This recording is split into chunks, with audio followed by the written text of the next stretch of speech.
and in particular Delia Sokolow for their hard work on the bill. And I urge my colleagues to support 3834. I reserve the balance of my time. The gentlelady reserves. The gentleman from Texas. Mr. Speaker, I yield the gentlelady from Illinois, Mrs. Bigger, 2 minutes. The gentlelady from Illinois is recognized for 2 minutes. I thank the gentleman for yielding. And, Mr. Speaker, I rise today in support of H.R. 3834, also known as the Networking and Information Technology Research and Development Act, or NITRD. This program provides critical support and coordination for some of the most promising research and development on the computing horizon, namely protection for our cyber networks and the next generation of supercomputing known as exascale. Information technology research plays a critical role in the U.S. economic strength. According to the Council on Competitiveness, our country's ability to outcompete other nations will be determined by our ability to outcompute. American scientists, businesses, and manufacturing already use computing technologies to accelerate the pace of research on everything from new energy sources, new medicines, intellectual property, and national security. By passing this bill today, we maintain our leadership and focus in technology, innovation, and information security. I urge my colleagues to support this bill and yield back. The gentlelady yields back. The gentlelady from Texas.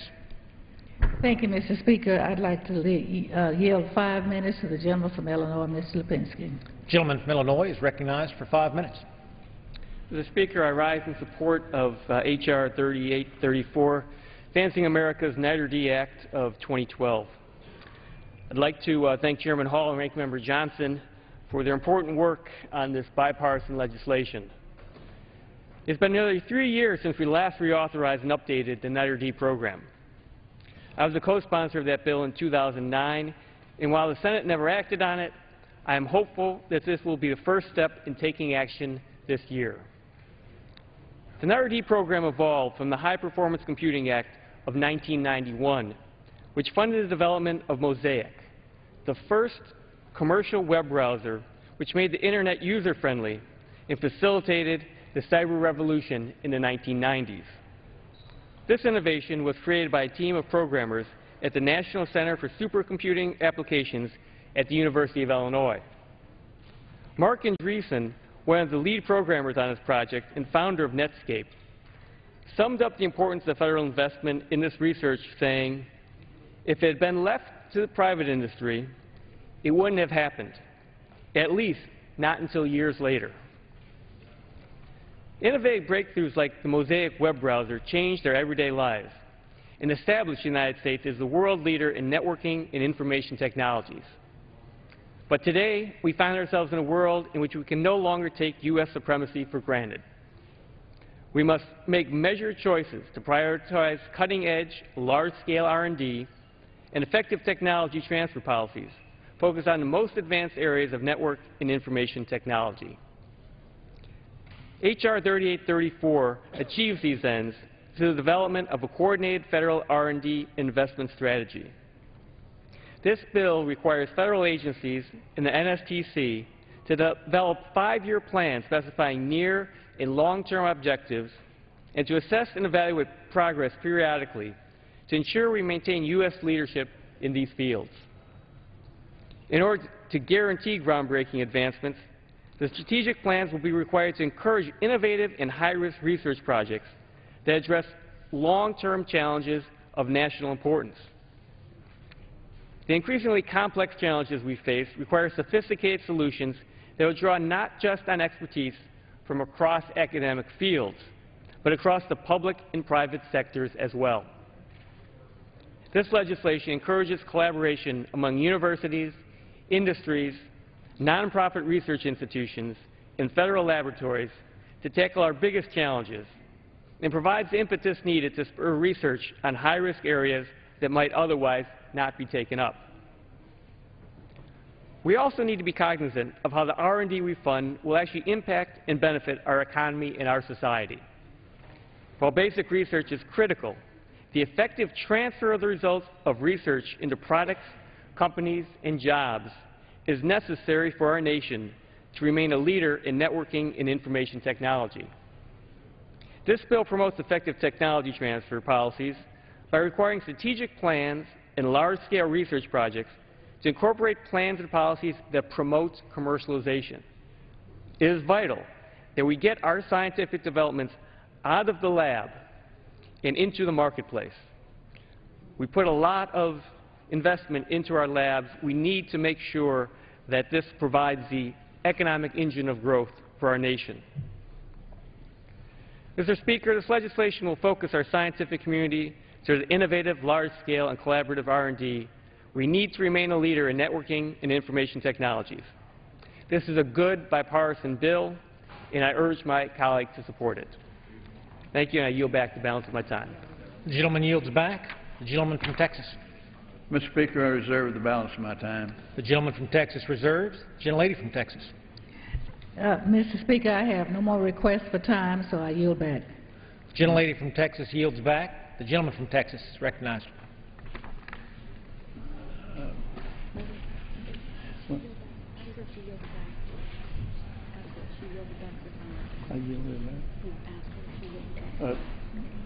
Ms. Johnson, you yield back the balance of your time?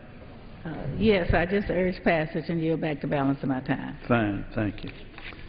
I'd like to point out that our efforts on this bill have been really a true illustration of the bipartisan work for which the Science Committee and this Congress is capable of.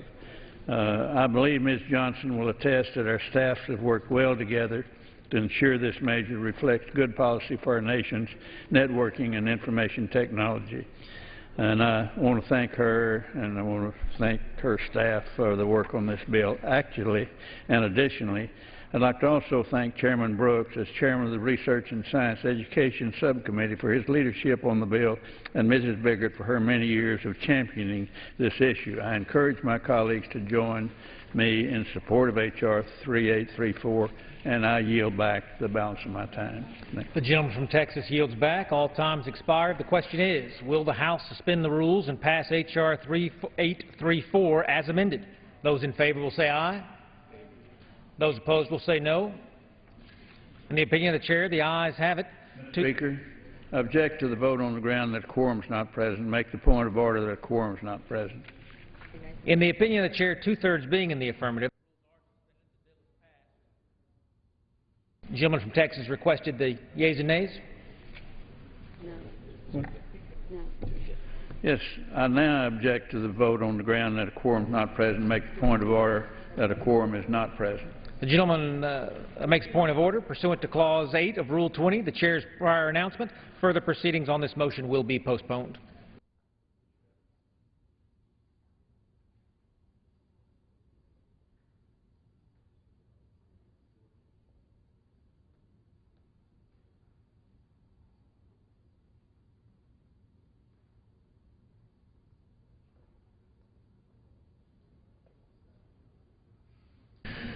For what purpose does the gentleman from Washington seek recognition? Mr. Speaker, I ask unanimous consent that the Committee on Natural Resources be discharged from further consideration of H.R. 4849 and ask for its immediate consideration in the House. The clerk will report the title of the bill.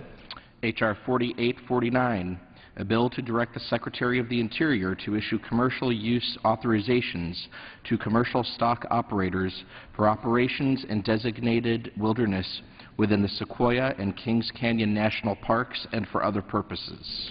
Is there objection to consideration of the bill? I will not object, and I yield to the gentleman from Washington, the chairman of the committee. I thank the gentleman from California. The gentleman is recognized on his reservation. I thank the gentleman for yielding. This legislation addresses an urgent need at the Sequoia and Kings Canyon National Parks in California. Because of a lawsuit, the National Park Service has chosen not to issue commercial packer permits this year. These permits allow mules and horses into the park to carry visitors and supplies. Unfortunately, this not only means the loss of hundreds of jobs, it also cancels long-planned family vacations into the outdoors. For many Americans, whether elderly or handicapped, stock animals are the only option if they want to visit our national parks. Today we have an option to right or wrong to allow these permits to be awarded to responsible stewards of our parks. This bipartisan legislation was worked out between members of both parties in the California delegation. Time is very crucial here. This only extends what has been happening for decades in Sequoia and Kings Canyon National Parks. We must act now if there's any hope in preserving the season for those individuals who have planned and paid for their visit in National Park. And I yield back to the gentleman. Gentleman from California. Mr. Chairman, members of the House, Mr. Speaker, members of the House, the bill before us today, as amended this morning, gives the Secretary of the Interior the authority to reopen the wilderness areas in Sequoia and Kings Canyon National Parks to pack and saddle animals for the 2012-2013 seasons. Earlier this week, I joined my colleagues Jim Costa, Mike Thompson, John Garamendi, and Sam Farr in a letter to Chairman Hastings and the Ranking Member Markey of the Natural Resources Committee. We asked the committee on behalf of our California constituents to resolve the situation that's already affecting families and businesses and harming the regional economy. In response to the court order, the National Park Service has not been allowing pack animals into the park wilderness areas this year. This situation has caused economic harm to outfitters, packers, guides, and other permit holders who rely on the income that the park visitors bring to the area, and it's causing visitors to reconsider their trips to the park and to the wilderness areas. Today, the House is taking this action, and I want to thank Mr. Markey and Chairman Hastings. I spoke to Chairman Hastings less than 24 hours ago on the content of our letter, and both he and Mr. Nunes came forward and asked whether or not we could do this by unanimous consent, and that's why we're here this morning. And I want to thank the staffs of both the majority and the minority side of this committee for all of their work. They worked overnight because very early this morning we all signed off on this legislation. I think that this legislation is a very good deal for families and visitors to the park. It's a good deal for the businesses who depend upon spring and summer wilderness trips for their livelihood. The high country wilderness and the Sierras is one of the premier experiences the National Park System has to offer. And for many, the only way to have this experience is through the use of pack animals for whatever personal reasons, either frailties, age, or age would be my reason, but and I think it's important. I've had the honor and the pleasure to hike the high country in Kings Canyon and in Sequoias and in Yosemite, and it's a unique experience, unique to the American and the Sierra mountain systems. And I hope that the Senate will be able to take this up by unanimous consent quickly. So again, the people planning to take the trips will have certainty, the packers will have certainty, and the surrounding businesses around Sequoia Kings Canyon Park will have certainty that the summer trade will be there. Again, I want to thank the chairman of the committee for his immediate response to our letter of concern. I want to thank my colleagues who joined me on that. And with that, Mr. Chairman, I reserve my objection. I believe the gentleman has additional motion. Withdraw his reservation? I withdraw my reservation. And withdraws. For what purpose does the gentleman from Washington seek recognition? Mr. Speaker, I have an amendment at the desk. The clerk will report the amendment. Amendment offered by Mr. Hastings of Washington, page 2, line 5. I ask unanimous consent that the amendment be considered read. Is there objection to dispensing with the reading? Without objection, the reading is dispensed with. The amendment is agreed to. The bill is engrossed, read a third time, and passed. The motion to reconsider is laid upon the table. Thank you.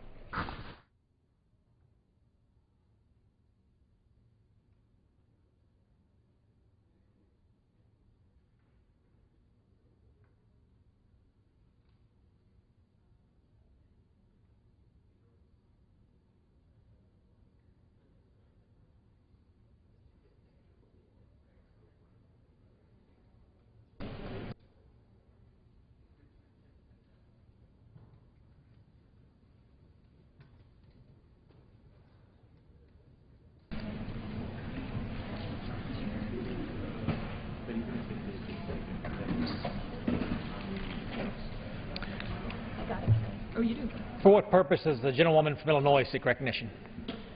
Mr. Speaker, pursuant to House Resolution 631, I call up H.R. 4628 and I ask for its immediate consideration in the House. The clerk will report the title of the bill. H.R. 4628, a bill to extend student loan interest rates for undergraduate federal direct Stafford loans. Pursuant to House Resolution 631, the bill is considered as read. The gentlewoman from Illinois, Ms. Biggert, and the gentleman from Massachusetts, Mr. Tierney, will each control 30 minutes. The chair recognizes the gentlewoman from Illinois. Mr. Speaker, I ask unanimous consent that all members may have 5 legislative days in which to revise and extend their remarks and include extraneous material on H.R. 4628. Without objection, so ordered. Mr. Speaker, I yield myself 4 minutes. Gentlelady from Illinois is recognized for 4 minutes. Mr. Speaker, when I talk to students and families, it's clear that today's economy doesn't hold the same promise for young adults as it once did. Our sons and daughters, many with student loan debt, are moving back home after college only to find Washington's tax and spend policies have made it even harder to find a job. In fact, according to a recent Associated Press report, at least half of recent graduates are unemployed or underemployed. That's unacceptable. Under current law, the outlook for some of these young adults only gets worse, as interest rates on subsidized Stafford student loans are set to spike from 3.4% to 6.8% on July 1st of this year. That's why I've introduced H.R. 4628, the Interest Rate Reduction Act, a bill that would avert this interest rate increase, because the last thing we should do is to allow loan rates to double and make it that much harder to afford a high-quality education. Unfortunately, that's exactly what will happen if we don't set aside the rhetoric and work in a bipartisan way to pay for this critical instant rate fix. Under my legislation, the $6 billion cost of the interest rate fix is offset in the same way as bipartisan legislation signed into law by the President earlier this year. Just 3 months ago, members on both sides of the aisle came together and the President signed a bill that extended unemployment benefits and the payroll tax cut. The legislation I offer today would use as an offset the exact same source that we all agreed to use just 3 months ago. The bill would eliminate the remaining $12 billion from the so-called Prevention and Public Health Fund, which in truth is nothing more than an open-ended fund that has no clear oversight or purpose. At best, this fund serves only to circumvent Congress's annual appropriations responsibilities by granting in perpetuity the Secretary of Health and Human Services unabridged discretion to direct billions of taxpayer dollars under the loose label of prevention programs. I should note that the President himself acknowledged that the Prevention Fund is bloated when he requested a $4 billion cut to the program in his FY13 budget. By reclaiming a portion of the administration's misguided health care law through the elimination of this blank check program, the legislation would extend lower rates for college loans, granting relief to our young people without raising taxes on their potential employers. It's a common-sense plan that deserves bipartisan support. I ask my colleagues to step forward today and show the American people that we can solve this problem immediately without the drama of a last-minute on-deadline fix. It is my hope that our colleagues in the Senate as well will work with us to send it to the President immediately. I urge my colleagues to join me in supporting the Interest Rate Reduction Act, and I reserve the balance of my time. The gentlelady reserves. The gentleman from Massachusetts. Mr. Speaker, I yield myself 3 minutes.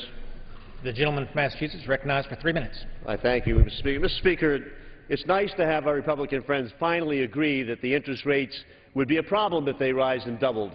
Since 2007, when the rates were first reduced, when the Democrats were in the majority, it's been resisted by our friends on the Republican side. Resisted 2007, 8, 9, 10, 11, and not until recently, when the profile of this issue has been raised to a degree where students and families started to really get involved and engaged, that our friends on the other side of the aisle finally decide that, well, they now don't want the rates to go up either.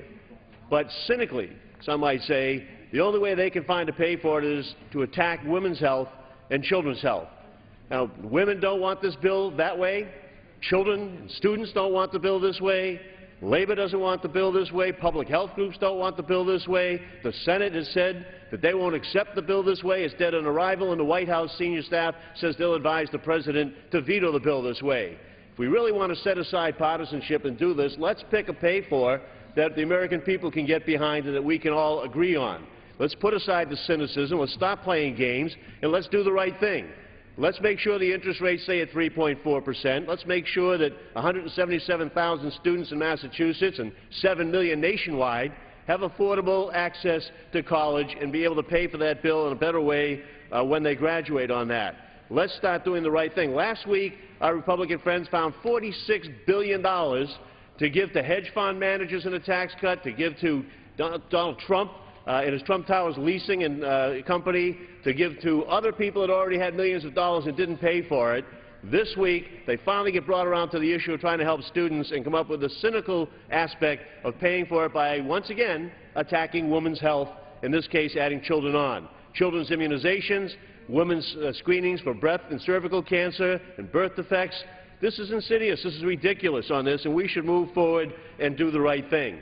The fund that the bill addresses is a fund that was attacked a little bit in the last time, as the Speaker mentioned on that, but left largely intact. This one would wipe out the entire fund, twice the amount of money necessary in order to fund what they're purporting to do, because they are ideologically going after the health care bill. We need to make sure that women's health care and children's health care is protected. We need to make sure the interest rates stay low. We are certain we can do that. It won't be done by doing it this way, and members of the Senate will have to work in conference to make sure that we get to a pay-for this that makes sense and is something we can do. It's 250 tax expenditures in the tax code. 250, $1.3 trillion. We can find a way to pay for this interest rate reduction here and do it in a way that all of America can get behind and both parties can get behind without the cynicism and without moving in this direction. I reserve the balance of my time. The gentleman from Massachusetts reserves. The chair will receive a message. Mr. Speaker, a message from the Senate. Mr. Speaker, Madam Secretary. I've been directed by the Senate to inform the House that the Senate has agreed to ESCON Res 43, providing for a conditional adjournment or recess of the Senate and adjournment of the House of Representatives in which the concurrence of the House is requested. The gentlelady from Illinois. Let me just take a couple of seconds to remind the gentleman from New Jersey that we also are for prevention, but that we have a whole list of appropriations, a whole list of what we do, and not to leave all of this to the discretion of one person who is not, when there is no oversight by Congress. And with that, I would yield 2 minutes to the gentleman from Michigan for 2 minutes. And a member of our Education and Workforce Committee. Gentleman from Michigan is recognized for 2 minutes. I thank the gentlelady. Mr. Speaker, just a bit of history lesson. We hear a lot of demagoguery going on right now from the highest office of the land about the unwillingness for Republicans to help our students, our college students, receive the education that they need by having the loans that they deserve. Going back to 2006, as part of the Democrats' 6 in 06 campaign agenda, the Democrats promised to cut student loans interest in half. When they took the majority, and I sat on the House Education Labor Committee at the time, they gained control of Congress. All of a sudden they realized it was too costly to do what they planned to do. So they put in place, against our opposition, saying that the private sector still could foster opportunities for student loans and make it fluctuate and flow in a variable rate with the market, ultimately reducing the overall cost of interest over the course of time for our students. They chose not to do that. They put in place the plan that we have right now, a Democrat plan that said, in fact, we will go to 6.8% in July of 2012. After dropping it back, because they knew they couldn't afford it, they did it in a short-term process, and ultimately it's come to fruition now that we are at a cost problem. And we are at a problem for students to gain education support. It is their plan that we're dealing with. It is their mess that we're asked to fix at this point in time. The College Cost Reduction Access Act incrementally reduced to the 3.4% that we have now, ultimately putting a cliff in place of what we're looking at. As the expiration date crept closer, Democrats did nothing in the 111th Congress, despite knowing that this would take place. And now we have a problem. Mr. Speaker, This morning we see a picture of students in a graduation garb, and on the top of one of the motor boards it says, "Hire me." That's the issue we're talking about, an economy that doesn't offer jobs. And so what we ought to be looking at here is growing economy, not an Obamacare fix that is ending up costing these loan programs. 30 more seconds. You yield the gentleman 30 more seconds. Gentleman's recognized for 30 seconds. We ought to be looking for ways, I thank the gentlelady, for growing an economy that gives the opportunity for students to know that they'll have a job, that they can pay off loans at whatever rate it will be. And there is a much better way than doing what has been done. We ought to be growing economy for job providers as opposed to what the Senate sent over to us, their solution, to whack at more job providers and make it more difficult to provide stable and secure jobs for college graduates looking for simply the opportunity to be hired. I thank the Speaker, and I yield back my time. Gentleman from Massachusetts. Thank you. This time I'd like to yield in reminding the gentleman that in 2007 the bill was paid for. And in fact, it was paid for, and 77 members of the Republican Party agreed as well, and now it's time to pay for it in an intelligent and correct manner. I now recognize the gentleman from California, Mr. Miller, for 2 minutes. The gentleman from California is recognized for 2 minutes. I thank the gentleman for yielding.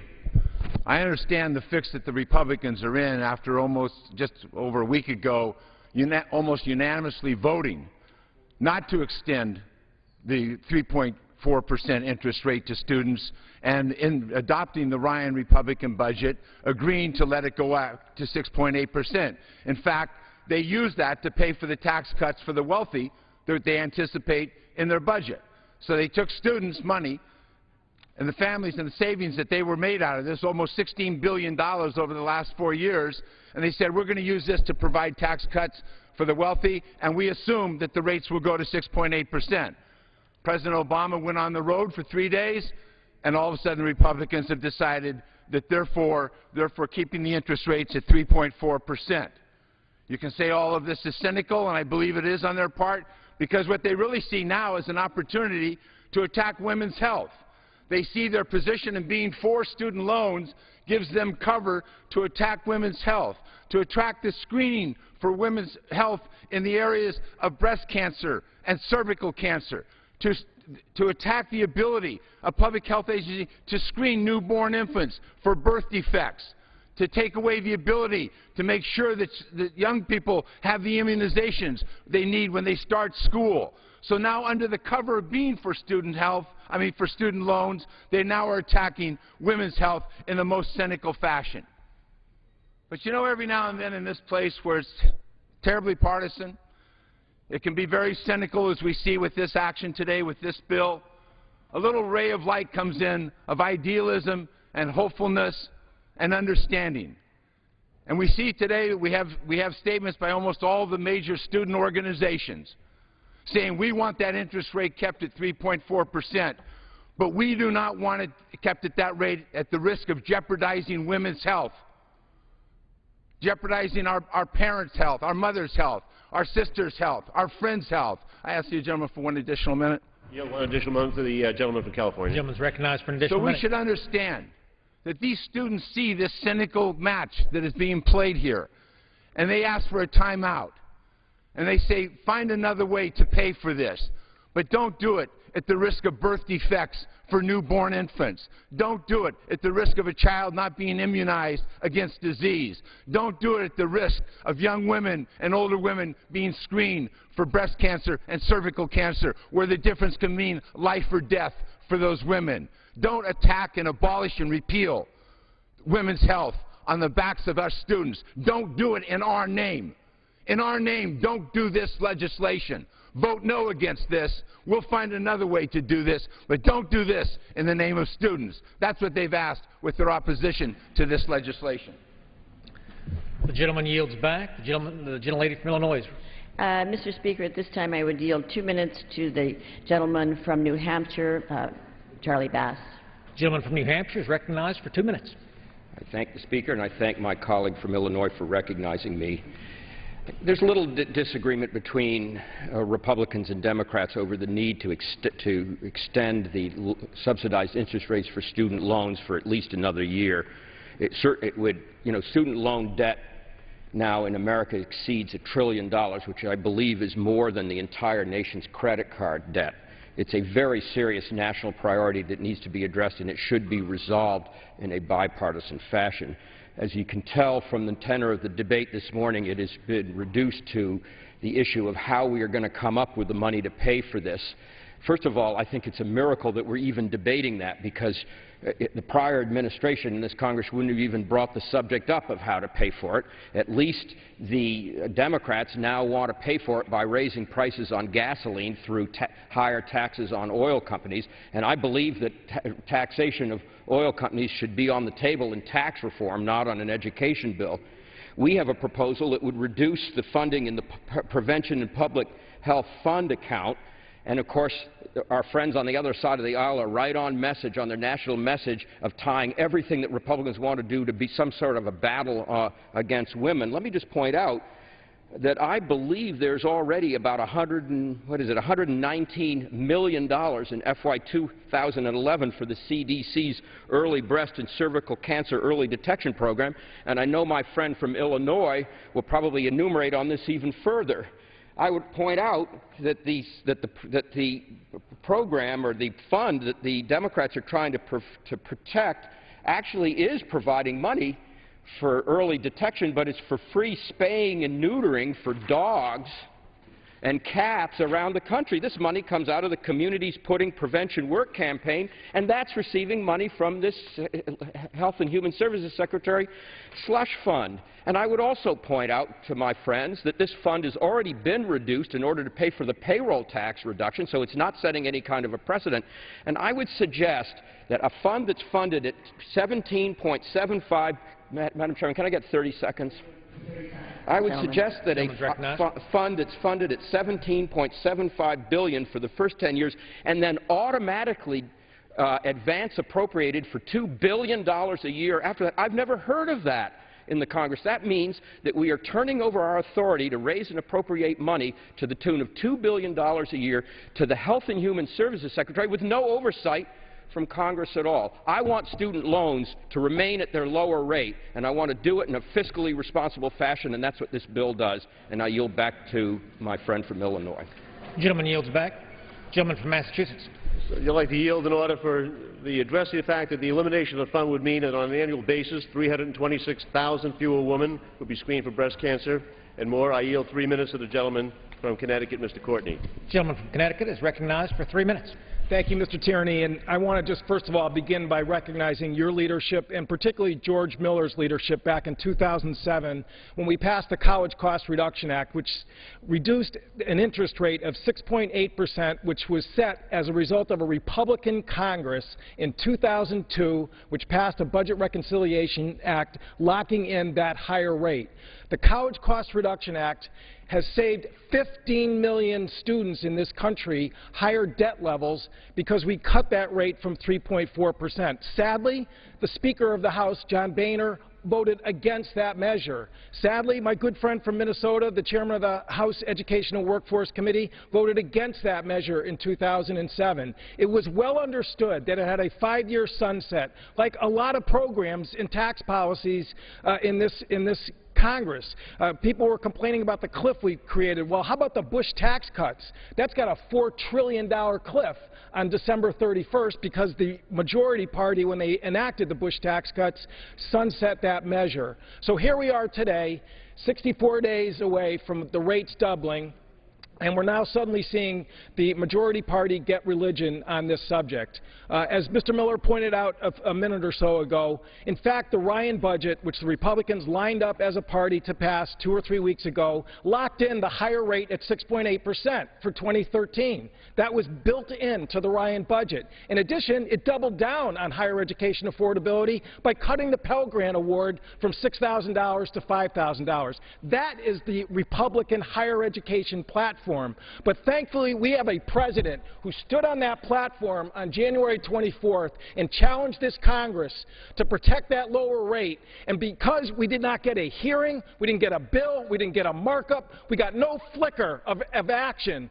by the leadership of this chamber, he went on the road and talked to the people of this country like presidents before him, like Harry Truman and others, because that was the only way you were going to turn this body around, was with external pressure to make sure that middle-class families knew what the heck was going on, which was nothing. I started this countdown clock at 110 days when we were waiting for this debt level to go up. And there was a reason for that, because 130,000 petition signatures were dropped off at the Speaker's office at day 110. And we heard nothing from that date when, again, overwhelming college campus signatures arrived at this conference, at this Congress. And now today we're down to day 64. They're feeling the political heat. Good for you, Mr. President, for raising this issue and forcing this body to address one of the biggest challenges our nation faces. And yet they come up with a pay for it that is a disgraceful, grotesque pay for that goes after women and children in the name of protecting student loans. And as Mr. Miller said, thank goodness the student leaders who have been leading the fight to protect this lower rate have stood up and said, no way. Can I have 30 seconds more? And I would yield another 15 seconds to the gentleman. Thank you. That's all I need. And I would just say that the President responded to that call a few minutes ago by indicating that this measure is dead. It will be vetoed. It's not going anywhere. Let's get back to work and come up with a real fix and solve this crisis for the American people. I yield back the balance of my time. Time of the gentleman's expired. The gentlelady from Illinois. Thank you, Mr. Speaker. I would just like to remind the gentleman from Connecticut that he was one of 157 or 47 members on that side of the aisle voting for taking money out of this out of the privatization, protection for health care. I would now yield 2 minutes to the gentleman from Minnesota, our esteemed chairman of the Education The gentleman from Committee. Minnesota is recognized for 2 minutes. Thank you, Mr. Speaker, and I thank the gentlelady for yielding the time and for introducing this legislation. I rise in support of H.R. 4628, the Interest Rate Reduction Act. We seem to be in pretty strong agreement on both sides of the aisle that we've got an economy in shambles. We've got unemployment rate above 8% now for over 3 years. We've got college graduates who graduate from college and can't get a job. Half of them can't get a job or get the right job. They're underemployed or unemployed. And we've got, by law, the interest rate on subsidized Stafford student loans going from 3.4% to 6.8%, by law. A law drafted, crafted, passed by my friends on the other side of the aisle. It was entirely predictable when this was passed in 2007 that this was going to happen. We were going to get to the point where interest rates were going to double. Nevertheless, it's the law. And so what do we do about it? It seems to me, and I think we get some agreement on this, we ought to have a long-term fix so we're not doing this again next year, and the next year, and the next year. Making a political decision. We need a long-term fix. So today, we're trying to step up and address the immediate concerns of our students, our graduates, as they go into this shaky economy. And so we're moving the interest rate in this legislation, keeping it at 3.4% for 1 more year. And I look at this as the opportunity for us to get together and make a long-term fix, a fix that is much more driven by the market rather than the politics of the day or the year, by an election year. We need a long-term fix. This is going to give us the opportunity to do that. Our students deserve another 30 seconds, if I could. I yield the gentleman another 30 seconds. There's been a lot of discussion here about the pay for, and this word cynical and cynicism has been used. We have got proposals from the other side of the aisle from our friends in the Senate that want to tax small businesses, the job creators at the very time when our economy is in such trouble.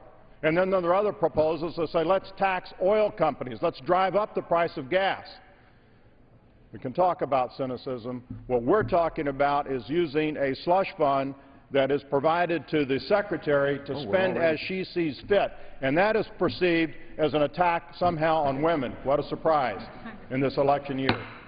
There are another 30 seconds, please. There are multiple sources of funding, of programs that can address women's needs. I think it is cynical to suggest that we are somehow attacking women and their health by going at a slush fund that has no control, no oversight, irresponsibly given. The President himself has already proposed taking $4 billion from the slush fund. This is the way to go. Let's address the immediate needs of our students and then work together on a long-term solution. I yield back. Time of the gentleman's expired. The gentleman from Massachusetts. Mr. Speaker, the Republicans' long-term fix, of course, was voted on a couple of weeks ago in their budget, which allowed for the rates to go up to 6.8% and took away the in-school subsidy for interest rates, driving students' costs even further up. That's why we're here today. I yield 1 minute to the gentleman from New Jersey, Mr. Andrews. The gentleman from New Jersey is recognized for 1 minute. I ask unanimous consent to revise. Without objection, so ordered. A college student sits in the financial aid office worried about her interest rate doubling on July the 1st. A woman sits in the waiting room of a health clinic waiting to get a cancer screening. And a corporate executive sits in a boardroom of an oil company waiting to get his tax break from the federal government. Everybody here today says they want to help the college student avoid the loan increase. The bill says the way we'll pay for avoiding the interest rate increase is to send the woman home from the health clinic and deny her the cancer screening. We say the way to do it is to go to the corporate executive in the oil company boardroom and deny him his tax giveaway from the federal treasury. The way to pay for this assistance for students is not to shut down health for the women of this country. The way to pay for it is to shut down the giveaway of taxpayer dollars to the oil industry of this country. That's the way to fix the problem, and that's the way we eventually will. I yield back the balance of my time. Gentleman's time has expired. The gentlelady from Illinois is recognized. Mr. Speaker, I yield 2 minutes to the gentlewoman from New York, Ms. Burkle, for 2 minutes. The gentlelady from New York is recognized for 2 minutes. Good morning, Mr. Speaker. Mr. Speaker, today we have the opportunity to vote on a bipartisan initiative that will save our country's future leaders billions of dollars. Economists have resoundingly predicted that a student loan crisis may soon end America's fragile, and I stress fragile, economic back into shambles if it is not soon addressed. The New York Federal Reserve has reported that student loans are the leading cause of this debt, with $870 billion last month alone. This tops even credit card debt. My friend in Illinois has proposed a common-sense solution to halt an increase in federal loan rates that everyone agrees is needless. But, Mr. Speaker, I must say to you, I was stunned to hear that leaders on the other side of our aisle, our good friends on the other side, were attempting to take this issue hostage. Our sons' and daughters' pursuits have been hijacked for political gamesmanship. Let me be clear, Mr. Speaker. The fund which is offsetting this looming rate hike is nothing more than a slush fund. The HHS Secretary has authority to use it without congressional discretion. It was yet another allowance given to an unelected, unaccountable bureaucrat to be used on things such as bike paths, jungle gyms, and worse yet, lobbying efforts. I am a woman who has worked for years as a women's health care practitioner and on behalf of women's health care patients. I will tell you, for the other side, Mr. Speaker, to manipulate this issue does nothing to advance women's interest, but in fact demeans the accomplishments made in women's health over the past decades. Mr. Speaker, I implore my colleagues who are playing games with this critical issue to grow up.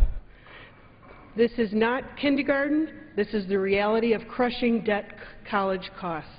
This bill will help our future by making colleges more affordable, by leaving them with a country that is not inundated in debt. Thank you, Mr. Speaker. I yield back. Gentlelady's time has expired. The gentleman from Massachusetts is recognized. Thank you. Before yielding further, I'm going to take 15 seconds and yield that to myself, Mr. Speaker. This supposed slush fund that people are talking about is a fund identified and given the Appropriations Committee the authority to designate where it would be spent. That authority was abdicated by our friends on the other side, and the Secretary has in fact specified every year where the money will be spent. 326,000 screenings for breast cancer, 284,000 cervical cancer screenings, 10,300 breast and cervical cancer, and so on down the line. At this time, Mr. Speaker, I would yield 1 minute to the minority leader of the House from California, Ms. Pelosi. Gentlelady from California is recognized. Thank you very much, Mr. Speaker, and I thank the gentleman for yielding. I thank him for his leadership in presenting a common-sense piece of legislation to ensure that the interest on student loans is not doubled in July, and to pay for that by cutting the subsidies to big oil instead of, as the Republicans do, making it continuing their all-out assault on women's health. So much of the time that we spend on this floor seems completely irrelevant to America's working families as they're struggling to make ends meet. Imagine them around their kitchen tables as we talk about this, that, and the other thing seems disconnected from their emergency and urgent needs. What we're talking about today directly relates to what keeps people up at night: their economic security, the education of their children, the health of their families. The list goes on. Some of those are addressed in this legislation. I think we all agree that the greatest thing a country can do and that a family can do is to invest in the education of the next generation, the education of our children. Imagine if we're sitting around that kitchen table as a family, as we are, and we say as a family, in order for you to go to college, we're not going to be able to immunize your little brother or sister. We're not going to be able to have preventive care in terms of screening for breast cancer, cervical cancer, the list goes on, for your mom, or any other preventive care for men and women in our family. It just would be wrong. Who are we as a nation if that's a statement of our values, that to choose between the education of your children and the health of your family? It's just not right, especially when you have a situation where we had this fight over and over again. But let me put it in context. In 2007, the Democratic majority in the House, working in a bipartisan fashion with our Republican colleagues, passed a bill that ratcheted down the interest rates to 3.4%. We were very proud of that legislation passing, with 77 members of the Republican Party voting with the Democratic majority. The bill was signed by then-President George W. Bush, and we all celebrated that legislation. That is expiring in July, and if no action is taken, those interest rates at 3.4 will go back to the level of 6.8%. We have been making that argument over and over again, that in our budgeting we must provide for the education of our children in a way that enables them to acquire a higher education should they desire and be qualified to do so, if that's in their interest and their families' priorities. The Republicans have grown impatient, they said, with hearing about student loans. Don't look at us. Until the President went to the public and clearly spelled out the public policy debate that was going on here, that in the Republican budget, the Ryan Republican Tea Party budget, it enabled the doubling of the interest rates. In our House budget, the House Democratic budget, we provided for keeping it at 3.4%. A big difference if you're sitting at that kitchen table and you have a college-age child. It's about the children and the debt they incur. It's about the families and the parents and the debt that their families incur. Because the President took the issue to the American people, he made the issue too hot to handle, so the Republicans this week are doing an about-face for what they did last week, which was to vote overwhelmingly for their budget, which enabled the interest rates on student loans, the Stafford loans, to double. An about-face. But what do? They say, okay, we won't allow it to double, but we're going to take the money from women's health. Should be no surprise to anyone because they have an ongoing assault on women's health, and this is in their budget, and this is just a continuation of that.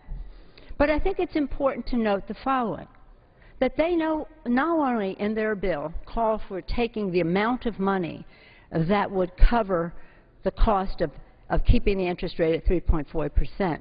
They say, while we're at it, let's eliminate the entire fund. Let's eliminate the entire fund for prevention, for the immunization, for the screening and the rest, for the CDC to do its public health work. Let's eliminate it.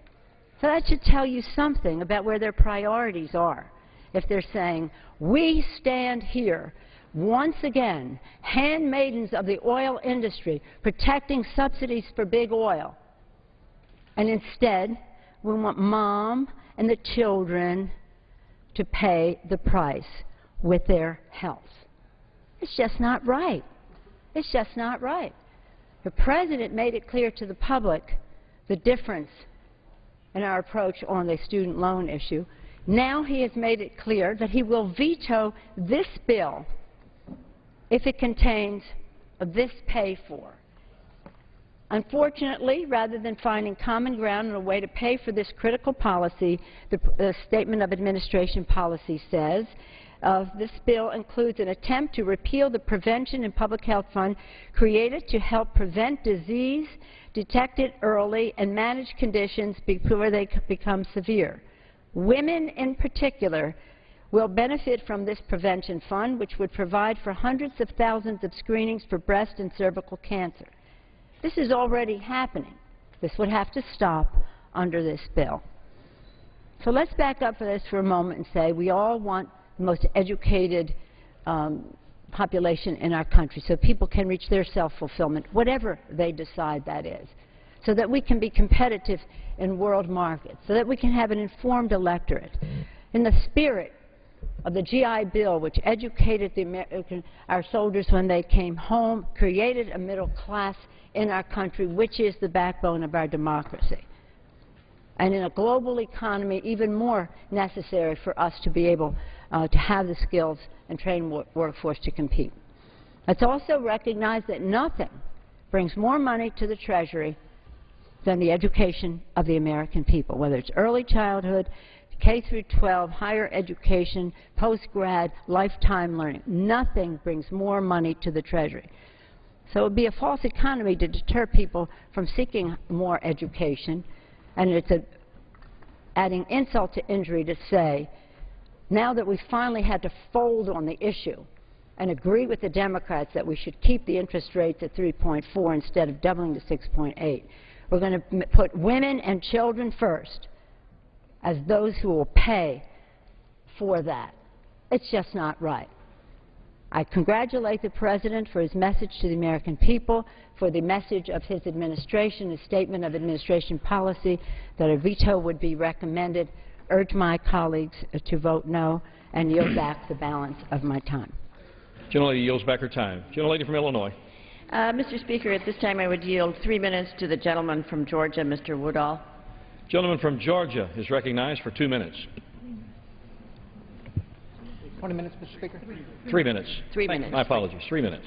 I thank the chairwoman, and I thank the chairman of the committee, Mr. Klein. I rise in reluctant opposition to this bill, but in strong support of the committee and the work that they're doing. You know, we got caught up in politics again today. It makes me so angry. I'm so angry I could spit. I'm trying to bring my blood pressure down over here as a freshman member because I came here for results. I am the keynote speaker tonight for the Georgia College Republicans statewide convention. And I'm going to go down there and proudly tell them that I have voted no on this bill today that is pandering to their interest, not because I don't like young people in education, but because I love young people in education. Every time we come to this floor and talk about how proud we are that we're paying for a piece of legislation, every oil industry tax you want to raise, every millionaire tax you want to raise, you know, that could be paying down the deficit that we're borrowing from these young people that you purport to support here today.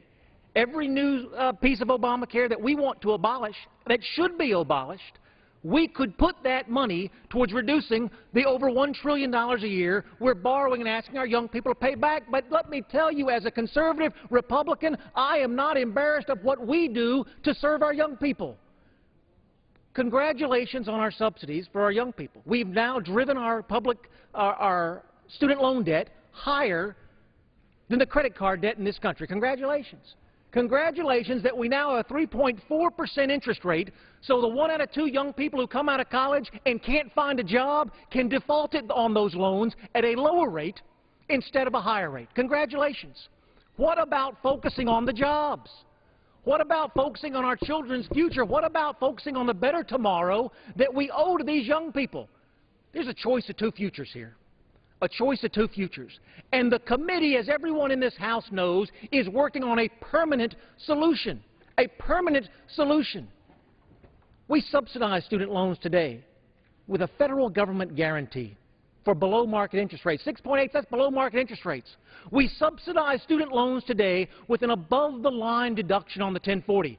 Everybody can take that today, already today, and here we are in the midst of the largest economic crisis in our nation's history, saying once again, let's spend the money instead of putting the money towards these children's future. There is no free lunch in this town.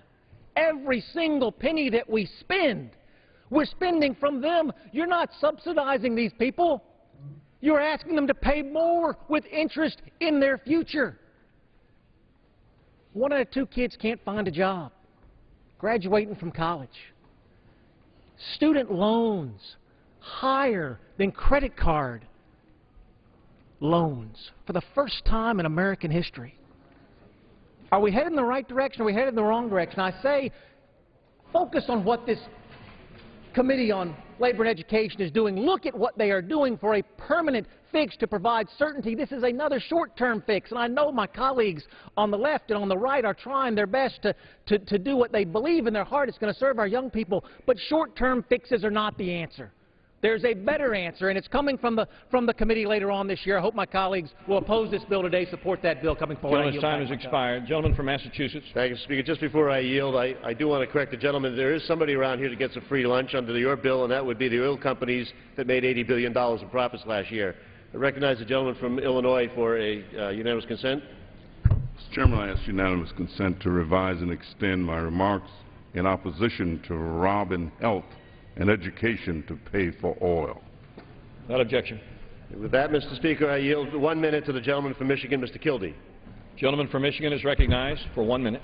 Mr. Speaker, I rise today in strong opposition to the majority's faulty attempt to extend current student loan interest rates. The Ryan budget, which most of my colleagues in, it took yet another shot at the health care law, while keeping big gas and oil subsidies intact. Mr. Speaker, this year, a mammogram has saved my wife's life. They have chosen the wrong priority. At the end of the day, the American people cannot afford to see their interest rates double on their student loans. I urge my colleagues on the other side of the aisle to join us in offering a legitimate source of funding that doesn't put anyone's health in jeopardy. This Congress needs to find an equitable solution to this problem before July 1st. I yield back the balance of my time. Gentlelady from Illinois. Thank you, Mr. Speaker. At this time, I would yield 2 minutes to the gentleman from Texas, Mr. Poe. Gentleman from Texas is recognized for 2 minutes. I thank the gentlewoman for yielding. Mr. Speaker, banks offer car loans at 3.99% interest rate. Banks also offer 30-year fixed mortgages on homes with an interest rate of 3.8%. Student loans are currently at 3.4%, but if we don't do something, it's going to jump to 6.8%. It seems to me Congress can handle this and do something about it. Recent reports show that 50% of recent graduates from college are unemployed or underemployed.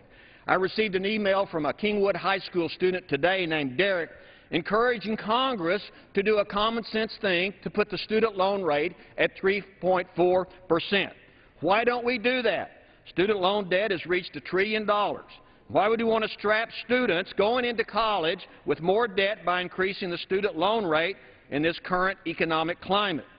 You know, you can get a car or home loan rate at very low. In fact, you can get some car loans with 0%, but not so with students. Why is that?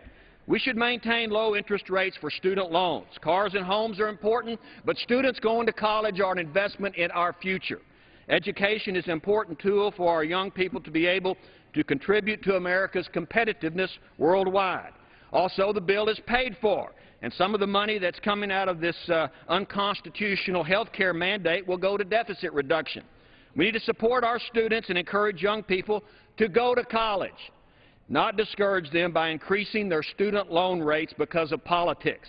This is a common-sense idea. Extend the student loan low interest rate, and we should do it today. And I yield back. Gentleman yields back his time. Gentleman from Massachusetts. I just note, Mr. Speaker, that it was common sense about 2 weeks ago when almost the entire Republican Party voted to let the rates go to 6.8%. It's nice to see that they've found some reality here.